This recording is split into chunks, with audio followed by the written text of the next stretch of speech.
हमारे स्वास्थ्य के लिए हमें क्या करना चाहिए, क्या हमारे विधि होनी चाहिए। सबसे महत्वपूर्ण है कि हम क्या खाते हैं। आजकल वेदों में जो कहा है कि अन्न में 4 चीज होती है। एक होता है दधि, घृत, मधु और अमृत। तो मधु भाग अन्न में अब समाप्त होता चला जा रहा है। इन 4 तरह के मिले हुए अन्नों को जो खाते हैं उनकी इम्यूनिटी सही रहती है।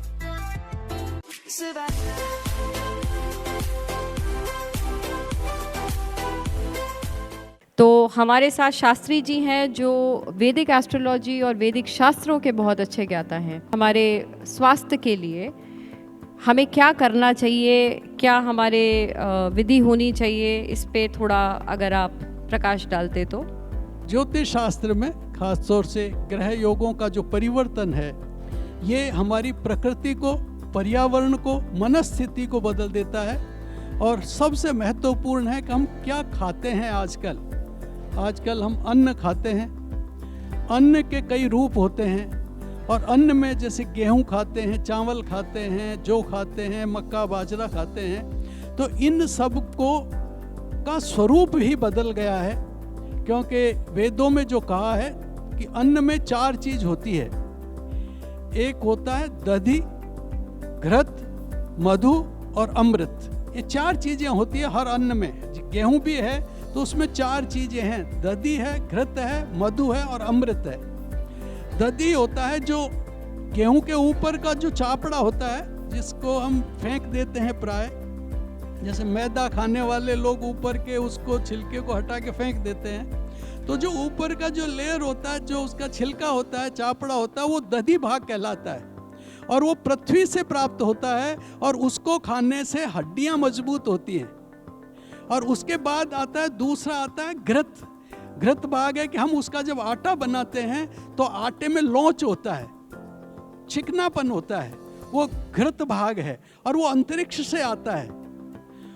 और उससे हमारा जो शरीर के रुधिर आदि हैं, वो हमारे अन्य जो ऑर्गन्स हैं वो मजबूत होते हैं। और तीसरा आता है मधु भाग।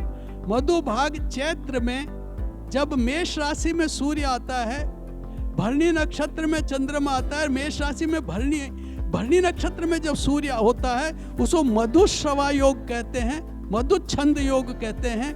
उसमें जब आकाश से एक विशेष रस निकलता है और वो पृथ्वी पर आता है गाय के गोबर के रूप में और उस खाद के रूप में, उससे उस अन्न के अंदर मधु भाग आता है। और आजकल गाय के गोबर और उसके खाद को तो कल्पना से ही परे हो गया है। यूरिया और कई तरह के केमिकल्स आने लग गए हैं, उसके कारण वो मधु भाग अन्न में अब समाप्त होता चला जा रहा है।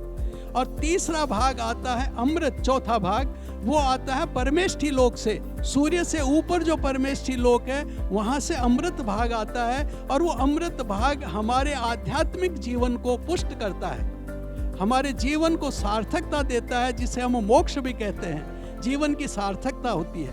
और इन चारों में जो ये मधु भाग है, ये बहुत प्रभावित हो रहा है। और इसी कारण जितनी भी औषधियाँ हैं, ये तो अन्न की बात है, लेकिन औषधियों में भी वैसी ही बात है, जिसके कारण से औषधियाँ और अन्न दोनों विकृत हो गए हैं। और उसके कारण हमारी जो शारीरिक क्षमताएं हैं वो कमज़ोर हो गई हैं। और अनेक तरह के रोग, खास तौर से मधुमेह और हृदय रोग, तो जिनको मधुमेह और हृदय रोग था उनको इस कोरोना ने ज़्यादा प्रभावित किया, क्योंकि वहाँ मधु का न्यूनता थी।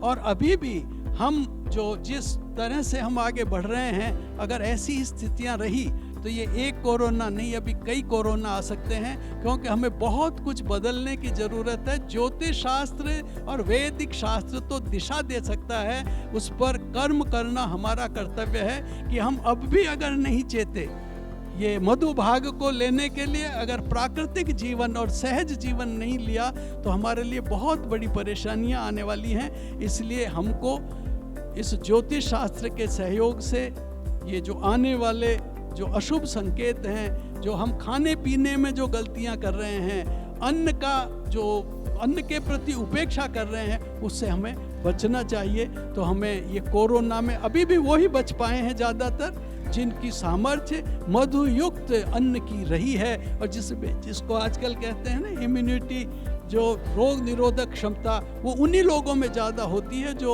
इन 4 तरह के मिले हुए, जो पृथ्वी, अंतरिक्ष, सूर्य और परमेष्ठी लोक से मिले हुए अन्नों को जो खाते हैं, उनकी इम्यूनिटी सही रहती है, बाकी के सब प्रचार मात्र हैं।